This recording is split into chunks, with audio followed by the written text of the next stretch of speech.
Good evening po.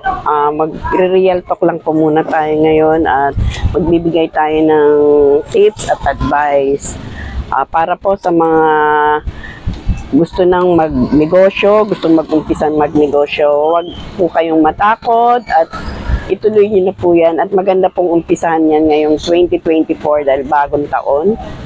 Bagong buhay, bagong pag-asa at wag po kayong matatakot sumubok magnegosyo. Ang katakutan nyo po ay yung pagiging empleyado nyo sa loob ng mahabang taon, mapa 20 years man yan o 30 years. Kapag empleyado kayo,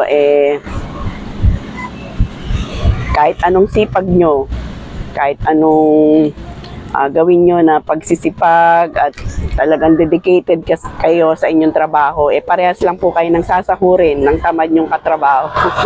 Mark my word.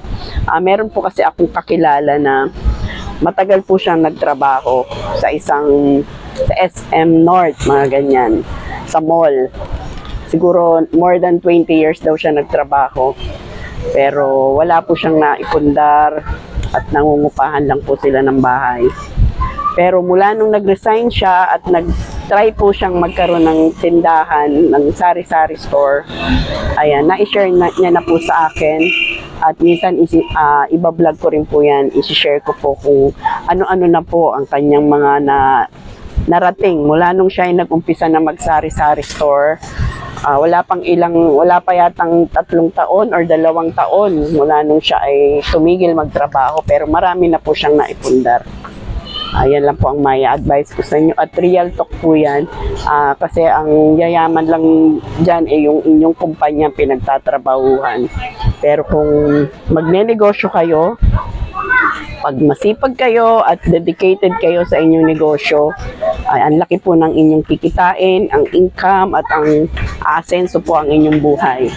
At isa rin pong real talk at advice po sa inyo, kung kayo po ay makikipagkaibigan or gusto niyo pong ng tao, kaibiganin niyo po ay yung mga business-minded dahil siguradong asenso po kayo at matututo po kayo ng kung ano-anong mga negosyo at kung ano-anong mga dapat niyong gawin kapag kayo ay maitatayong negosyo.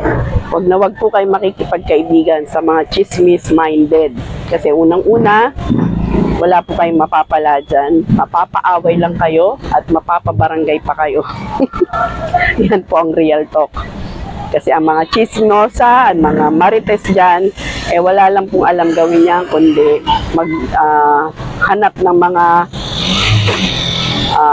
dumi or baho ng kanilang mga kapitbahay, ng kanilang mga kakilala dahil wala silang ibang pwedeng gawing topic. Hindi naman sila marunong magnegosyo. Ang alam lang nila chismis, kaya wala po silang mapapala. Away lang po yan.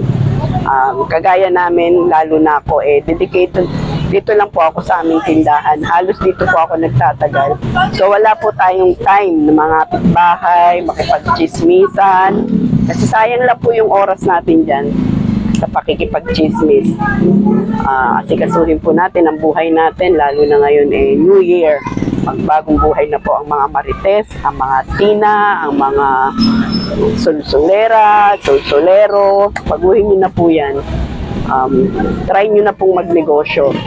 At isa pa, wag po nating iasa sa ibang tao ang ating pag-asenso.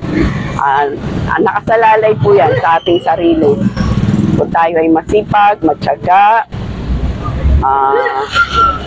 at meron tayong determinasyon sa buhay na may pangarap tayo, gusto nating umasenso at gumanda yung takbo ng ating pamumuhay, mabili natin lahat ng mga gusto natin, makapundar tayo ng mga gamit.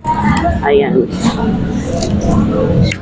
Ano po yan sa sarili nyo? Kayo po ang tutulong sa inyong sarili. Huwag po kayong umasa sa swerte na sabi nga, nasa Diyos ang awa, nasa tao ang gawa. So, wag po tayong umasa lang sa ibibigay ng Diyos, kundi pagsisikapan po natin yan. Hindi po yung pusang lalapit sa inyo. Kailangan nyo po yan na pinagtatrabahuhan, pinaghihirapan. At isa pa nga daw, kapag reklamador ka, hindi ka rin po aasenso sa buhay. Kasi tignan nyo po yung mga umaasenso sa buhay. Hindi po yan, hindi po nila nararamdaman yung pagod, Tsaka hindi po yan, tulad ko, hindi po ako masyadong mareklamo sa buhay kasi kasama talaga yan. Kung gusto mong umasenso, gusto mong marating kung ano man yung gusto mo, titiisin mo talaga lahat ng hirap, pagod, sakripisyo. Ayan, yan po ang katangian para marating mo yung gusto mo sa buhay. Ayan lang po ang aking ma-share sa inyo sa taong ito dahil marami rin po kasi ang nagko-comment dyan na gusto nila mag for good na yung mga nagtatrabaho, yung mga OFW, shoutout po sa inyong lahat. Kung meron na po kayong ipon para makapag-start ng negosyo, simulan nyo na po. Huwag po kayong matatakot. Dahil hindi po masasayang ang inyong gagawin. Dahil tulad namin, mulat sa puli, nagtitinda lang naman po tayo at may sarili tayong bahay, sasakyan, nagkaroon na po tayo lahat-lahat kung ano man po yung mga meron kami ngayon, dahil lang po yan dito sa aming pagtitinda at sa aming pagsisikap at pagtsatsaga. Ayan lang po. Bye-bye and God bless.